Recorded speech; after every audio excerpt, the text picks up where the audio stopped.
Assalamualaikum warahmatullahi wabarakatuh.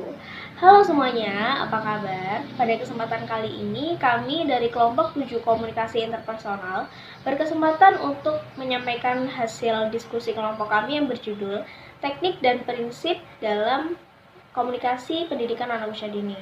Nah, sebelum membahas lebih jauh, izinkan kami memperkenalkan anggota kelompok kami yang terdiri dari Reyan Aminitus, Ovi Nabila Putri, Sofia, dan saya sendiri, Andini Trifatmawati.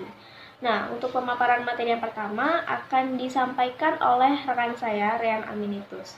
Selamat menyaksikan. Prinsip komunikasi pada PAUD. Prinsip pembelajaran bahasa. Prinsip pembelajaran bahasa untuk anak usia dini adalah interaksi aktif. Ada 3 hal penting yang menjadi sumber pembelajaran bagi anak di kelas, yaitu anak. Anak perlu dirangsang untuk dapat saling bercakap-cakap dengan satu sama lain. Lalu ada orang dewasa sebagai tutor atau pendidik. Perlu pendidik yang aktif karena akan memberikan pengalaman pada anak dalam menggunakan bahasa yang tepat. Ketiga, ada lingkungan.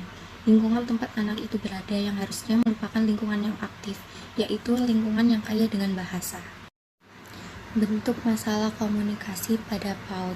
Setiap anak memiliki lingkungan dan cara didik yang berbeda-beda. Oleh karena itu, terbentuklah juga bentuk komunikasi yang beragam pula. Terdapat beberapa masalah kemampuan berkomunikasi pada anak usia dini yang menjadi penghambat anak dalam bersosialisasi. Beberapa masalah tersebut memiliki penyebab dan solusi masing-masing. Contohnya seperti beberapa orang tua yang memberikan gadget kepada anaknya karena ketika mereka diberikan gadget, mereka akan terlihat diam. Padahal hal tersebut merupakan salah satu sumber masalah yang akan mengganggu komunikasi anak. Orang tua yang seharusnya menjadi teman bermain dan memiliki tugas untuk menjaga dan mengawasi anak, maka akan kehilangan peran tersebut. Waktu yang seharusnya digunakan untuk melatih anak cara berkomunikasi yang baik malah dihabiskan untuk bermain gadget. Lalu, penyebab masalah komunikasi anak usia dini. Berikut adalah beberapa hal yang menjadi faktor pendukung penyebab terjadinya masalah komunikasi pada anak usia dini, yaitu pertama, lingkungan. Rumah, tempat anak tinggal atau lingkungan sekitar yang anak temui pertama kali cukup berpengaruh terhadap bagaimana anak bersikap, berkembang, dan berkomunikasi atau berbicara. Kedua, kondisi fisik dan mental. Misalnya, anak dengan kondisi tuli biasanya cenderung sulit berbicara. Kemudian anak yang memiliki keterbelakangan mental atau autis sejak dini, bibir sumbing, dan cacat pada otak. Ketiga, peran dan hubungan. Komunikator dan komunikan, atau sebagai pembicara dan pendengar, adalah antara anak dan orang tua. Anak yang berperan sebagai komunikator dan orang tua menjadi komunikan atau pendengar yang baik. Baik, selanjutnya saya akan menyampaikan materi tentang bentuk-bentuk masalah komunikasi pada anak usia dini.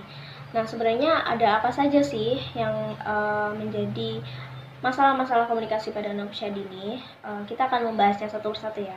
Yang pertama adalah bibir sumbing. Nah, bibir sumbing sendiri merupakan sebuah kondisi cacat fisik di mana terdapat celah antara bibir dengan hidung, biasanya di daerah sini ya. Nah, untuk penyebabnya sendiri multifaktorial, jadi ada faktor genetik dan juga faktor nutrisi yang paling banyak dialami. Nah, teori klasik juga sempat menyatakan bahwa bibir sumbing ini sendiri penyebabnya karena bakal hidung bakal dari hidung bagian medial dan hidung bagian lateral. Jadi keduanya gagal menyatu. Nah, kenapa bibir sumbing ini menjadi sebuah bentuk masalah pada komunikasi anak usia dini? Karena orang yang memiliki keadaan cacat fisik seperti ini akan mengalami kesulitan dalam berkomunikasi. Walaupun sebenarnya mereka dapat berbicara tapi tidak secara jelas gitu. Nah, yang selanjutnya adalah masalah autisme. Nah, ini yang paling banyak kita temui. Jadi, autisme sendiri adalah suatu gangguan perkembangan secara menyeluruh yang mengakibatkan hambatan dan kemampuan sosialisasi yang berupa komunikasi dan juga perilaku. Nah, untuk penyandang autis ini sendiri pada umumnya biasanya mereka cenderung mengacuhkan suara, penglihatan, serta tidak memperdulikan kejadian-kejadian yang melibatkan mereka gitu. Jadi mereka lebih cuek dalam interaksi sosial. Nah, selain itu para penyandang autisme juga tak jarang memiliki keterlambatan dalam berkomunikasi secara verbal maupun nonverbal. Nah, hal ini yang akan membuat sulit untuk berinteraksi, berbicara seperti itu. Baik, masalah komunikasi selanjutnya adalah anak dengan afasia. Nah, afasia itu sendiri apa sih? Afasia merupakan sebuah gangguan komunikasi yang terjadi pada anak. Nah, biasanya kondisinya itu berupa ketidakmampuan dalam menggunakan bahasa. Nah, anak-anak yang menyandang afasia ini biasanya cenderung tidak mampu memahami dan mengekspresikan kata-kata. Nah, sehingga dia akan kesulitan dalam berinteraksi dengan lingkungannya. Nah, untuk masalah komunikasi yang selanjutnya adalah anak dengan tunarungu atau tuli. Nah, seperti yang kita tahu, tuli atau tunarungu merupakan sebuah gangguan yang terjadi pada organ pendengaran. Jadi, yang terdampak dari tuli atau tunarungu sendiri adalah komunikasinya. Jadi kebanyakan atau hampir semua mungkin kebanyakan orang dengan tuli atau tunarungu akan sedikit sulit dalam berkomunikasi. Jadi mereka akan menggunakan bahasa isyarat. Nah, bahasa isyarat sendiri digunakan untuk komunikasi sehari-hari, untuk menerima informasi-informasi yang dia butuhkan. Nah, tuli atau tunarungu sendiri biasanya penyebabnya karena cacat lahir. Jadi, tapi akan bisa diantisipasi dengan menggunakan alat bantu dengar. Nah, tadi kan kita sudah membahas bentuk-bentuk masalah yang terjadi pada komunikasi anak usia dini. Nah, yang selanjutnya kita akan membahas tentang apa saja faktor yang menjadi penghambat komunikasi pada anak. Nah, langsung saja kita mulai ya. Jadi, hambatan yang paling besar komunikasi anak adalah gaya-gaya populer orang tua dalam berkomunikasi. Nah, apa saja sih? Yaitu yang pertama ada memerintah. Kita pasti sering sekali mendapati orang tua atau bahkan kita sendiri pernah mengalami gitu, kita diperintah-perintah. Nah, kenapa sih ini menjadi faktor penghambat? Karena sebenarnya kebanyakan orang tua yang memerintah anaknya itu bertujuan untuk mengendalikan masalah dengan cepat. Nah, sehingga anak akan terbiasa gitu patuh dengan orang tuanya. Mungkin mereka tidak boleh membantah dan sehingga anak tidak memiliki pilihan lain gitu. Nah, dengan memerintah seperti ini anak jadi beranggapan bahwa ia tidak terbiasa berkomunikasi dengan orang tuanya gitu, karena dia terbiasa dituntut untuk patuh dengan orang tuanya. Nah, selanjutnya yang kedua adalah menyalahkan. Nah, ini banyak banget ya kejadian seperti ini. Nah, ada juga orang tidak biasanya juga orang tua kenapa menyalahkan? Ya, pasti alasannya untuk menunjukkan kesalahan anak sehingga anak tidak akan mengulanginya kembali. Nah, ini salah ya. Jadi dengan komunikasi seperti ini, dengan menyalahkan anak, hal ini akan menyebabkan anak menjadi tidak mau berkomunikasi karena berkomunikasi yang benar maupun yang baik tetap saja merasa tidak dianggap gitu oleh orang tuanya. Jadi ya anak akan malas gitu, karena dia kalau dia akan berpikiran kalau aku ngomong nanti aku disalahkan, aku dimarahi, jadi mending gak usah gitu, mending diam. Nah itu. Nah yang kemudian yang ketiga adalah meremehkan. Nah ini sebenarnya sangat disayangkan ya, karena orang tua bertujuan untuk meremehkan ini maksudnya untuk menunjukkan ketidakmampuan anak dan merasa orang tua merasa lebih mampu gitu dibanding anak. Nah hal ini akan menyebabkan anak akan menerima pesan di otaknya itu anak merasa tidak berharga dan tidak mampu. Nah dengan model meremehkan seperti ini, komunikasi yang diserap oleh anak tidak memiliki kepercayaan diri untuk berkomunikasi, karena baru mau berkomunikasi sudah dianggap tidak mampu seperti itu.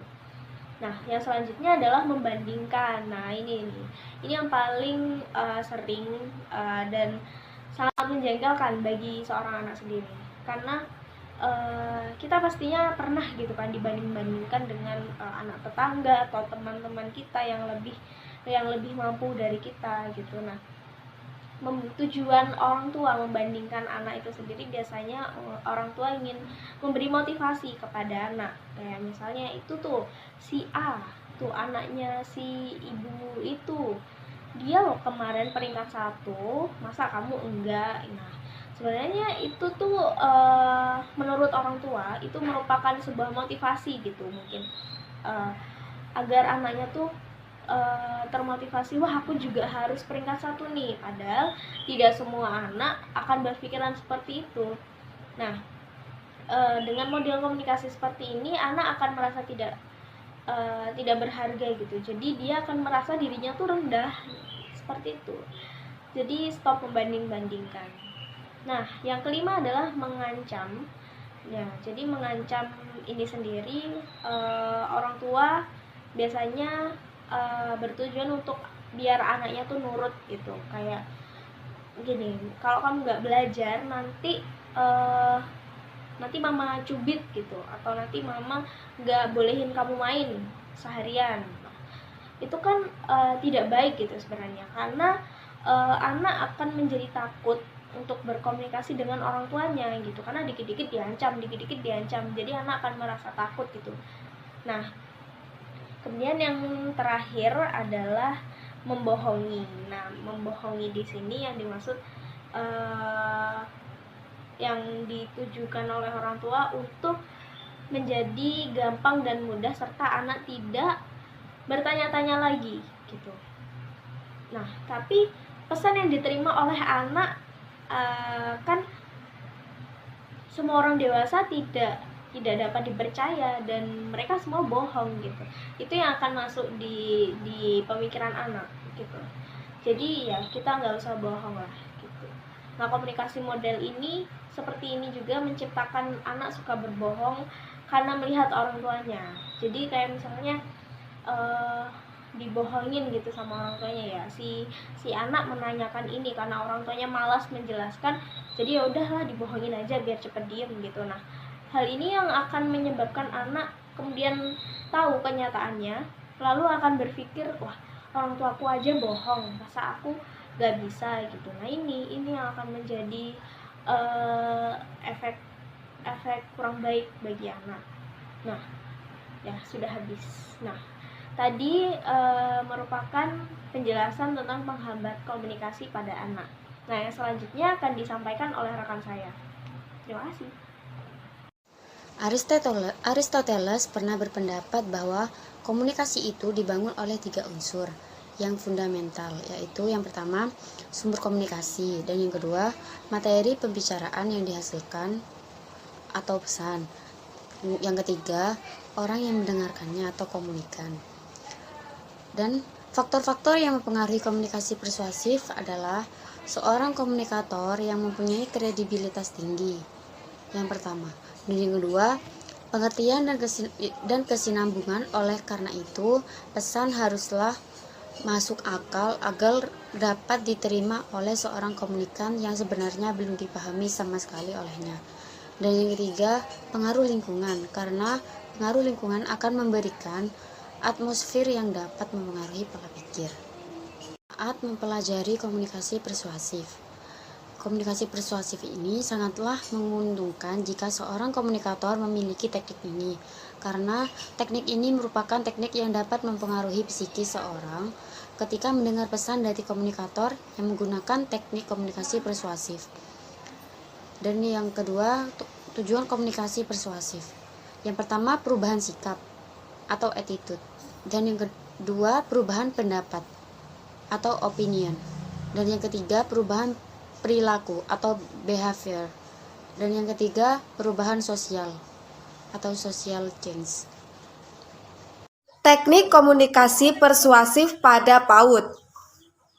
Hubungan antara orang tua dan anak haruslah terjalin dengan erat agar keharmonisan dalam keluarga dapat terjaga. Salah satu cara menjaga keharmonisan adalah dengan menjaga komunikasi yang baik sejak anak usia dini.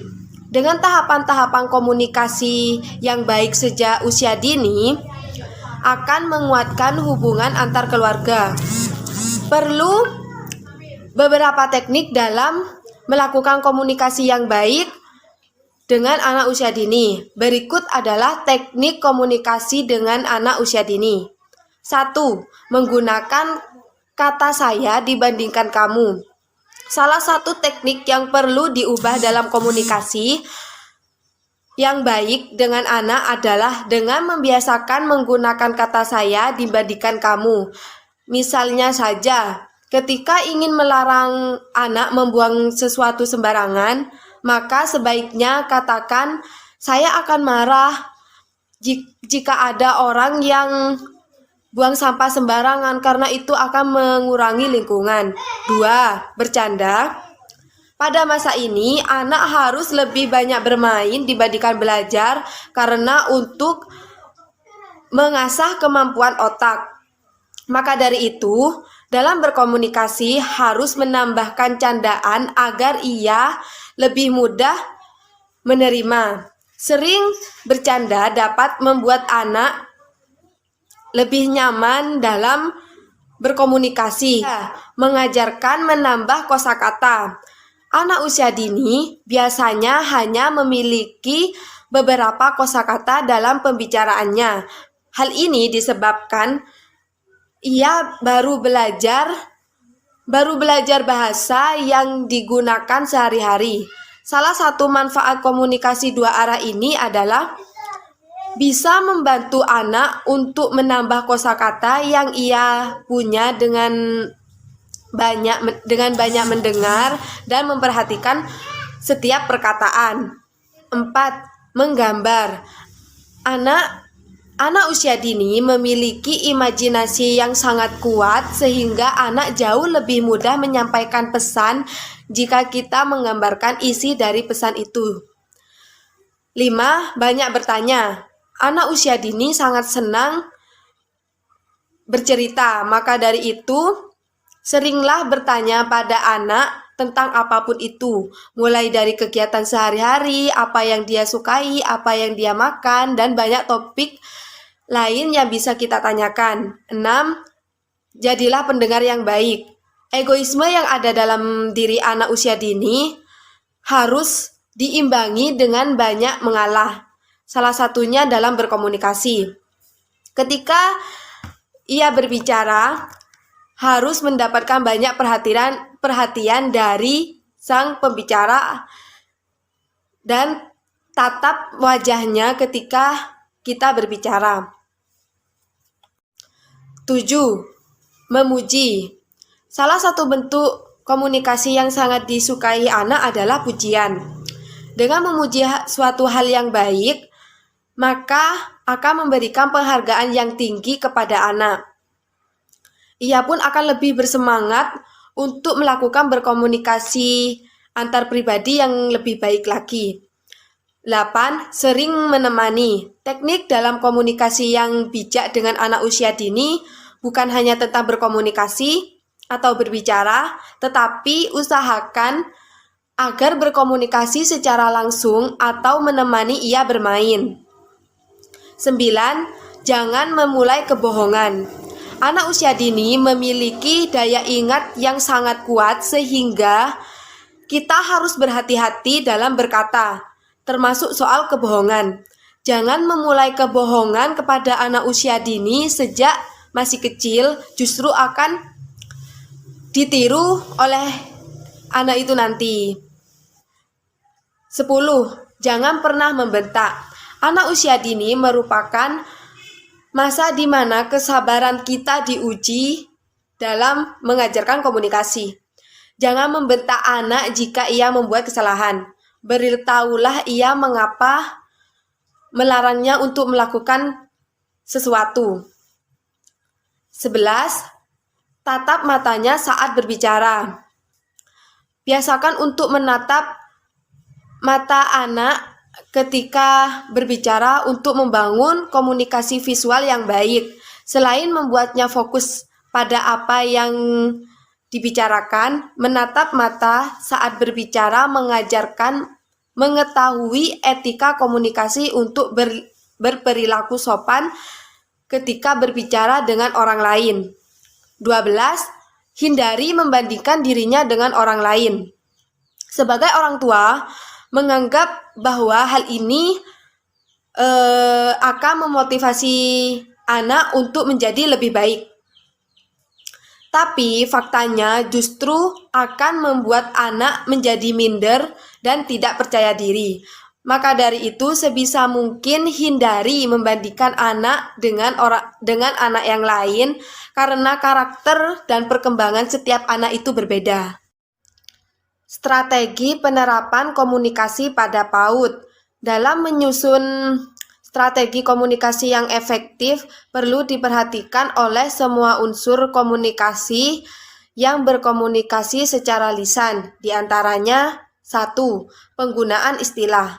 Komunikator, baik pendidik, orang dewasa, ataupun guru, harus memilih penggunaan istilah dengan tepat agar para komunikan, yaitu pihak penerima pesan, dalam hal ini anak usia dini atau anak didik, lebih cepat memahami apa yang disampaikan. 2. Berkesinambungan. Komunikator tentunya sudah memiliki perencanaan sebelum melakukan komunikasi terhadap komunikan. Bila dilakukan dalam proses pembelajaran, maka jika tidak memiliki perencanaan yang baik, dimungkinkan apa yang menjadi sasaran pembelajaran tidak tercapai. Guru yang tidak melakukan perencanaan dengan baik akan melenceng terhadap topik yang dibicarakan, sehingga butuh waktu presentasi yang berkesinambungan dan runtut agar mudah dipahami. Aba-aba untuk berpindah tema. Guru harus memberikan aba-aba melalui berbagai cara yang tepat agar para siswa mengerti akan adanya topik baru yang akan dicermati. Hal ini akan menjadikan efektifnya suatu komunikasi. Siswa akan mempersiapkan diri untuk menyimak hal-hal baru atau topik baru. Kesimpulan, guru dan orang tua harus mampu mengikuti alur kemana anak mau belajar. Pada dasarnya, penerapan komunikasi dalam pendidikan harus menerapkan prinsip secara tepat, yakni guru dan orang tua wajib mengikuti kehendak anak mau belajar apa, bukan memaksa anak harus belajar apa. Bahasa merupakan suatu sarana yang digunakan dalam berkomunikasi yang menggunakan simbol-simbol tertentu dalam bentuk pikiran dan perasaan sehingga timbul adanya penyampaian pesan, informasi, dan makna kepada orang lain. Sekian presentasi dari kelompok kami. Apabila ada salah kata, kami mohon maaf. Wabil taufiq wal hidayah. Wassalamualaikum warahmatullahi wabarakatuh. Terima kasih.